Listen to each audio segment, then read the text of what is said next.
Coming and thanks for the opportunity to present my study here today. My name is Gowsini Joseph and I am from Denmark. The study I'm going to talk about is exploring all-cause mortality and cardiovascular death according to blood pressure thresholds from recommended by ESC and AHA. As you all know, the American guidelines changed the definition of hypertension in 2017 from 140/90 to 130/80. So the aim of our study was to explore if the new definition of hypertension is associated with higher all-cause mortality and higher cardiovascular outcome. To study that, we used data from the Copenhagen City Heart Study, which is a prospective cardiovascular cohort study initiated in 1976. 19,000 persons who were randomly selected from the general population were included.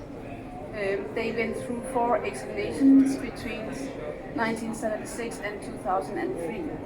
And all examinations included standardized measurement of blood pressure. We defined the blood pressure levels from the American guidelines. So normal blood pressure, elevated blood pressure, stage 1 hypertension starting at 130 systolic and stage 2 hypertension starting at 140 systolic.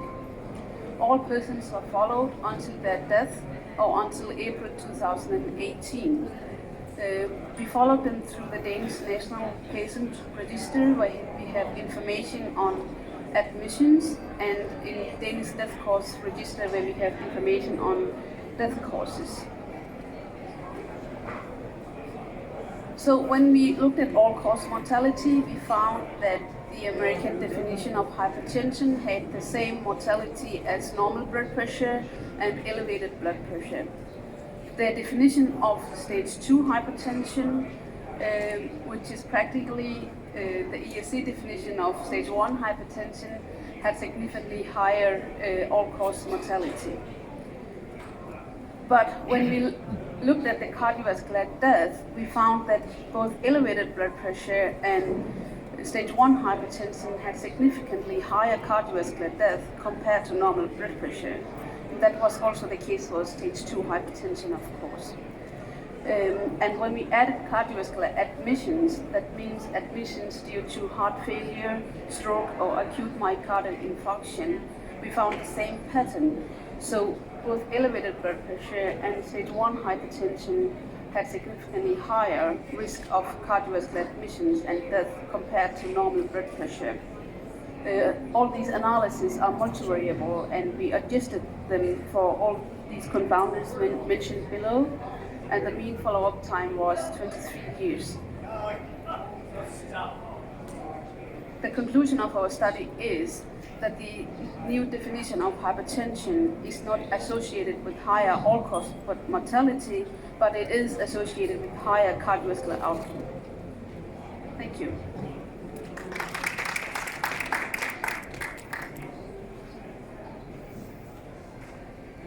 Any questions?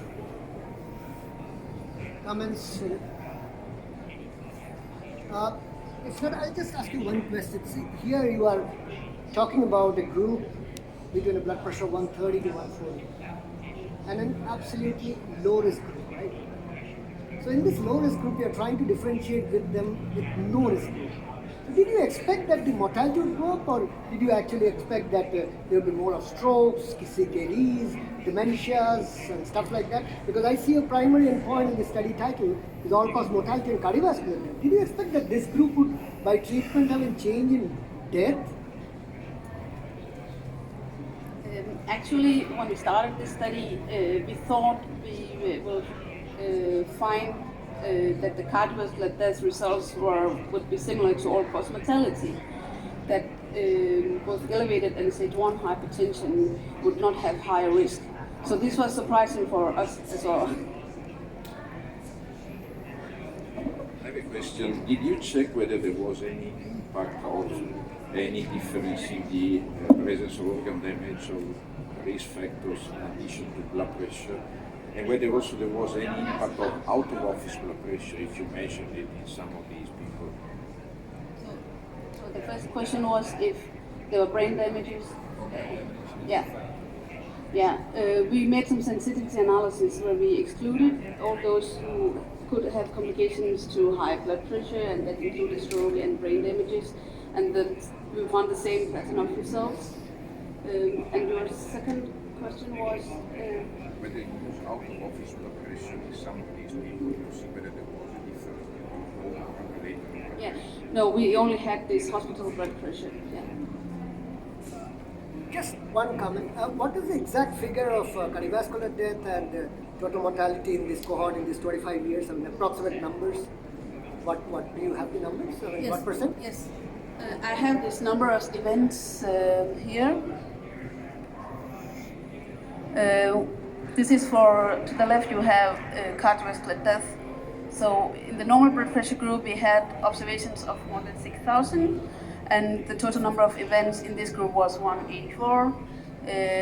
And here in stage 2 hypertension we had the greatest number of cardiovascular death, of course.